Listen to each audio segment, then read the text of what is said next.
요새 가을이 되어서 그런지 조금 심란하기도 하고 조금 마음이 조금 외롭기도 하네요. 아무래도 가을 남자다 보니까. 이렇게 외롭거나 좀 심란할 때는 제 스스로를 위로해주기 위해서 이렇게 컵라면 하나 끓여 먹는 것도 괜찮죠. 컵라면 하나 끓여 먹어볼까요? 끓여 먹는 방법이 뚜껑을 완전히 떼어낸 후 면 위에 분말 스프와 계란 블록을 넣고 끓는 물을 넣고 전자레인지에 넣고 3분 정도 데운 후에 조리 후 유성 스프를 넣고 잘 저어 드시면 되네요. 아니 3분 컵라면도 이렇게 끓이는 방법이 있는데 왜 사람의 상처받은 마음은 그리고 마음을 제대로 위로하기 위한 방법은 없는 걸까요? 하다못해서 상처받은 심장을 꺼냅니다. 그리고 전자레인지에 넣습니다. 그리고 3분 후 데워진 심장을 다시 몸 안에 넣습니다. 그러면 위로가 되었습니다. 이런 방법이라도 알려주는 책이 있으면 좋겠는데요. 그런 우리의 마음을 따뜻하게 위로해주는 책이 있습니다. 바로 캐시 크로우와 에밀리 맥도웰의 제대로 위로하기죠. 도서는 총 3가지 대분류로 나눠져 있습니다. 1부 기초부터 다진다. 그리고 2부 도움의 손길을 내밀 때 필요한 3가지 기준. 그리고 3부 엉망이 되지 않게 도와줘요. 라는 3가지 대분류로 나눠져 있고요. 그 안쪽에 이렇게 소분류들 그리고 소 챕터들이 나눠져 있습니다. 이렇게 분류들이 나눠져 있지만 사실은 이 도서는 에세이 도서처럼 순서 없이 어떤 챕터의 글을 읽어도 좋습니다. 이 책의 저자인 켈리 크로 박사가 자신이 주관했던 공감 훈련 캠프 서로를 도와요 라는 그 캠프에서 나온 위로와 관련된 개인의 경험을 나열한 것이니까요. 어떤 챕터를 꺼내서 읽으셔도 그때그때 도움이 되십니다. 이 책의 장점은 크게 3가지가 있습니다. 첫 번째, 사례가 충실합니다. 900명을 대상으로 만들어진 상처와 위로에 대한 사례들은 우리가 살아오면서 겪었던 혹은 겪게 될 만한 일상의 이야기들이나 질병 혹은 건강, 실직, 이혼, 가까운 사람들의 죽음에 대한 이야기들로 채워져 있어서 각자의 상황에 맞게 바로 꺼내서 올바른 위로를 할 수 있게 만들어진 책입니다. 그리고 두 번째는 솔루션이 명확합니다. 단순히 상대방을 위로하기 위한 방법으로 1. 진심으로 대화하세요. 2. 진심으로 공감하세요. 3. 진심으로 위로하세요. 이런 류의 두리뭉실한 내용이 없습니다. 그런 두리뭉실한 위로를 하는 책이 아니라 세부적인 사례에 대해서 무엇을 어떻게 해야 할지 비교적 명확하게 방법을 설명해 줍니다. 그리고 도서의 중간중간 공감 조언이나 아니면 이런 공감 목록을 만들어서 이럴 땐 이렇게 해보세요 라는 실질적인 방법을 제안해 줍니다.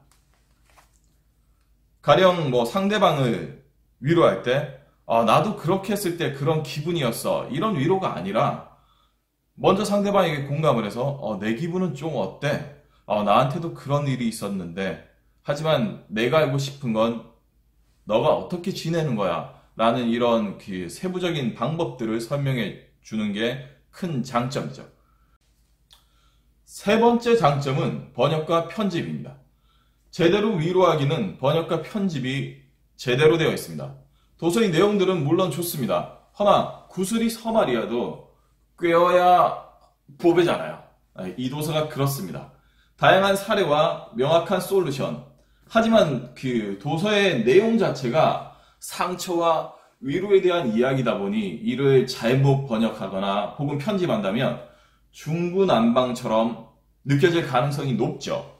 허나 이 도서 제대로 위로하기는 책을 읽는 동안 번역서라는 생각이 들지 않을 정도로 깔끔한 번역이 되어 있고 또한 내용 자체가 가지는 무거움을 적절히 배치된 일러스트와 디자인으로 적당히 덜어내어 줍니다.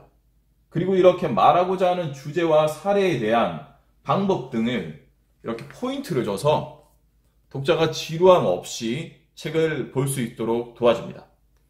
이 책의 편집은 마치 그 에세이와 실용서를 합해둔 것처럼 되어 있어요. 그래서 이야기는 에세이인데 그래서 이 이야기를 편안하게 볼 수 있는데 주제는 또 실용서처럼 요점 정리가 잘 되어 있습니다. 이 도서 제대로 위로하기는 한 줄로 요약하자면 그런 책이죠. 상대방을 위로하고 싶을 때 어떻게 효과적으로 위로할지가 쓰여진 마음 사용 설명서입니다. 물론 이 도서에도 아쉬운 점이 있습니다. 이 도서의 아쉬운 점은 바로 도서의 타겟입니다. 결국 이 도서의 타겟은 위로받는 당사자가 아니라 위로를 하는 사람이 위로를 해주고자 하는 화자가 구매해야 되는 그런 타겟인데요. 실제적으로 이런 경우는 구매하기가 쉽지 않죠. 대부분 이런 에세이나 혹은 이런 유의 책들은 스스로 위로받기 위해서 구매를 하거나 아니면 위로해주기 위해 이렇게 선물하는 경우가 다수니까요. 그런 아쉬움을 제외한다면 이 도서 제대로 위로하기는 누군가를 위로하고자 하는 사람에게 효과적으로 위로할 수 있게 도와주는 제대로 된 위로 실용 도서입니다. 제가 이 도서의 그 인상 깊었던 구절은 여러 가지가 있지만 그 중에서도 딱 이 구절이 가장 기억에 남습니다. 한번 읽어볼게요. 아주 특별한 경우가 아니라면 조언은 절대로 하지 않는다. 사실 대부분 위로받고 싶은 사람들은 공감을 원하지 조언을 바라지 않습니다. 그런데 위로를 한다고 하는 우리 같은 사람들, 특히 저처럼 생각이 짧은 사람들은 위로를 한다고 하면서 조언을 해서 상대방의 기분을 나쁘게 하는 경우가 있습니다. 그렇기 때문에 이 점에 저는 굉장히 공감을 했고요. 아마 여러분들도 많이 공감하실 겁니다. 이렇게 훌륭한 도서에 제가 생각 하나를 더 붙이자면 위로도 타이밍이 중요하다는 말을 하고 싶습니다. 여러분들 상처엔 후시 땡인데 상처가 다 아물고 난 후에 후시 땡을 발라줘봤자 사실 상처가 아물진 않고 끈적이기만 하잖아요. 그러니까 위로도 바로 그렇게 타이밍이 중요하죠.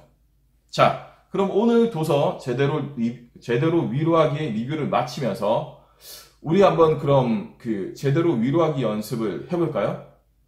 사실 지금 전선인간은 좀 유튜브가 정책이라서 마음이 조금 아프거든요. 그래서 이런 저를 제대로 위로할 수 있는 방법은 무엇이 있을까요? 맞습니다. 바로 구독과 좋아요 그리고 댓글이죠. 여러분들은 상대방을 제대로 위로할 줄 아는 마음 천재들입니다. 저에게 위로를 해주세요. 감사합니다.